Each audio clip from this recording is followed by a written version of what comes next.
अहम खबर MQM का वफ्द डिप्टी कन्वीनर खालिद मकबूल सिद्दीकी के हमरा पीर पगारा से मुलाकात के लिए उनकी रिहाइश गाह पहुंच गया है। अहम खबर आपको दे रहे हैं, मुत्तहिदा कौमी मूवमेंट का वफ्द डिप्टी कन्वीनर खालिद मकबूल सिद्दीकी के हमरा पीर पगारा से मुलाकात के लिए उनकी रिहाइश गाह पहुंच गया। इसी बारे में मजीद तफसील लेंगे डॉन न्यूज के नुमाइंदे शाहिद गजाली से। शाहिद गजाली, बताइएगा कि वफ्द में कौन कौन शरीक है और इसके अलावा मुलाकात कब शुरू होगी?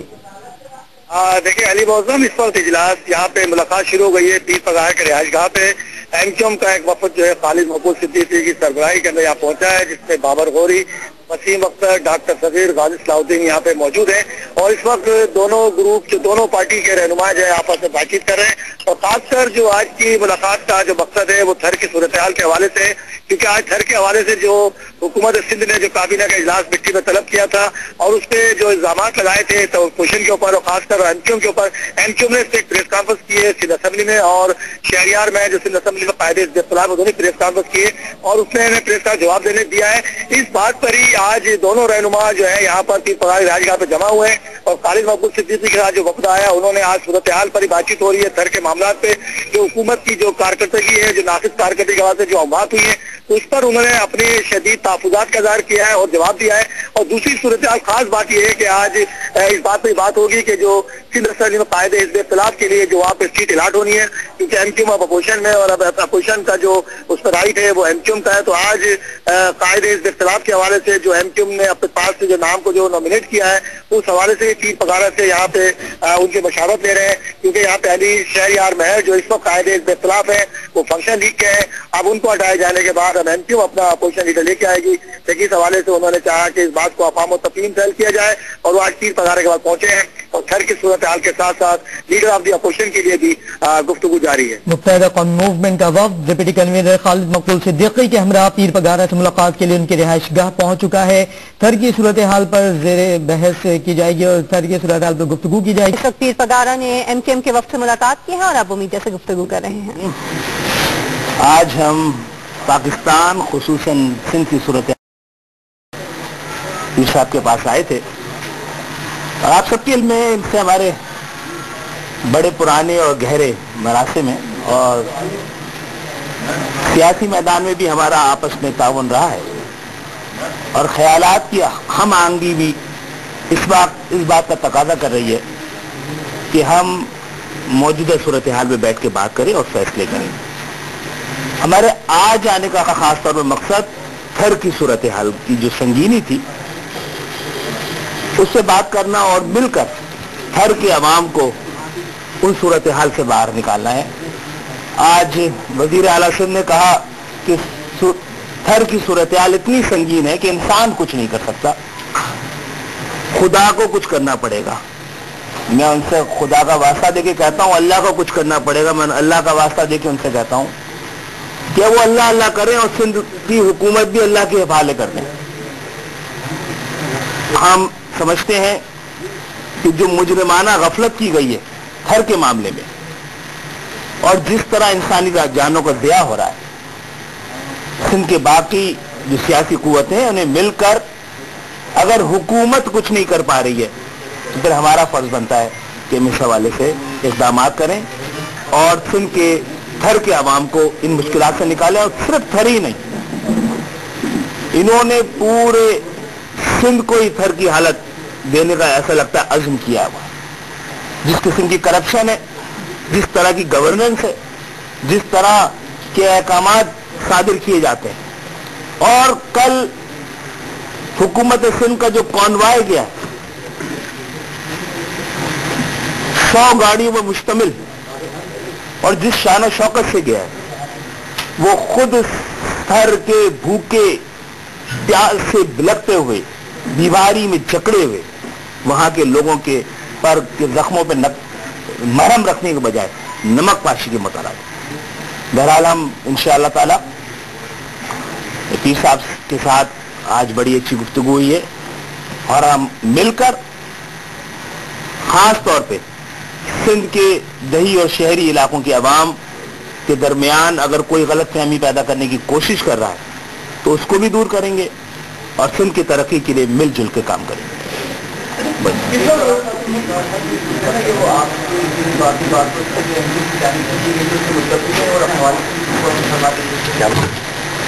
جو میں نے بات کی ہے جو کچھ سندھ حکومت کر رہے ہیں بھائی، بات یہ ہے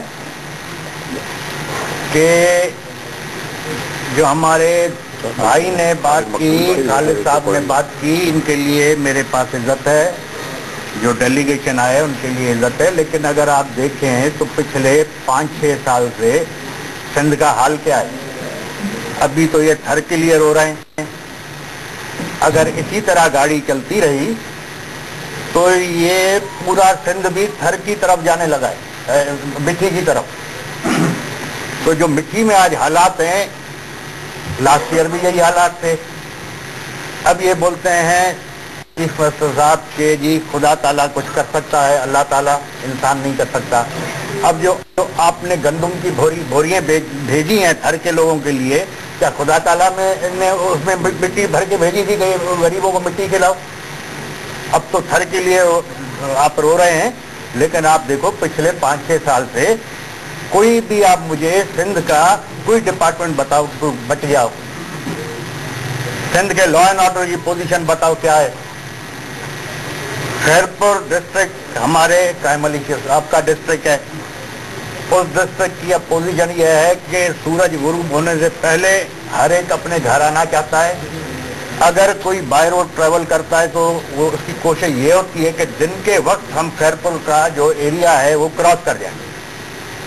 ڈسٹرکٹ خیرپور میں آپ دیکھیں 3 مہینے میں 6-7 ایس پی چینج ہوئے تھے. اب جو بھی ایس پی کوئی لا اینڈ آرڈر کنٹرول کرتا ہے، کسی بدماش پہ ہاتھ ڈالتا ہے، وہ چل نہیں سکتا. اسی طرح شکارپور کی بھی آپ پوزیشن دیکھیں، ریکارڈ اٹھا کے دیکھیں 3 مہینے میں کتنے 6 یا 7 وہاں بھی ایس پی چینج ہوئے ہیں. تو کوئی آفیسر چل نہیں سکتا. سندھ کی تو ادھر تباہی ہو چکی ہے، اور اسی طرح یہ چلاتے رہے تو پورا جو سندھ ہے باقی وہ بھی مٹی بن جائے گا. میں ان سے بالکل اتفاق. اچھا عفیف صاحب، میری گزارش ہے کہ کچھ عرصہ پہلے یہاں ایک پریس کانفرنس ہوئی تھی. مسلم لیگ فنکشنل نے سندھ میں نئے صوبوں اور سندھ کی تحفظات پر اپنے تحفظات کا اظہار کیا تھا، نئے صوبوں اور سندھ کی تقسیم کے سوال پر، اور یہ کہا تھا کہ MCM کے اس نقطے پہ ہمیں اعتراض ہے. صدر الدین شاہ نے کہا تھا. آپ کا اس سندھ کی تقسیم اور نئے صوبوں کے حوالے سے کیا موقع ہے؟ بھائی دیکھیں نا، آپ کے آئین میں ایک چیز کلیئر ہے کہ صوبے بننے ہیں تو کس طرح بننے ہیں. اس وقت جو موجودہ صورتحال ہے، جو گراؤنڈ ریئلٹی ہے، پنجاب بہت بڑا صوبہ ہے. وہاں پہ ایک پرانی جو ڈیمانڈ تھی بہاولپور صوبے کی، سرائکی بیلٹ کی، جو ان سے کی بھی گئی تھی اور ایک زمانے میں وہ صوبہ بھی تھا، اس کو بحال کیا جائے. اس کے بعد پنجاب میں اور 2 صوبے بن سکتے ہیں. سندھ کی تو بات بعد میں آتی ہے، اور اس کے لیے آپ کو اسمبلی میں جانا پڑے گا، نیشنل اسمبلی میں جانا پڑے گا، سینٹ میں جانا پڑے گا. میرے یا آپ کے کہنے پہ نہ صوبہ ٹوٹے گا نہ بنے گا.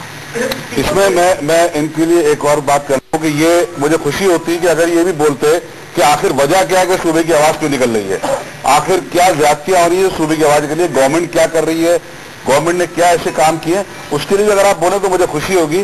تعصبانہ سوچ نہ رکھیں. ہم یہاں پہ آئے ہیں تھر کے حوالے سے، تھر کے لیے بات کر رہے ہیں. میں نے بہت شکریہ، پیر صاحب نے ہمیں محبت دی، ہمیشہ ان کا کرم رہا. ان کے والد صاحب ہمیشہ MKM کے ساتھ ایک محبت تھی، الطاف بھائی سے ایک ان کا خصوصی تھا رشتہ، وہ ہمیشہ قائم ہے اور انشاءاللہ قائم رہے گا. سندھ کی تمام اکائیوں کو ہم رابطے کریں گے، سب سے مل کے چلیں گے، اور خصوصی طور پر پیر صاحب نے جس طرح ہمیشہ پیار دیا اور وہ پیار آج بھی ہمیں دیا، وہ ہمیشہ رہے گا. Thank you.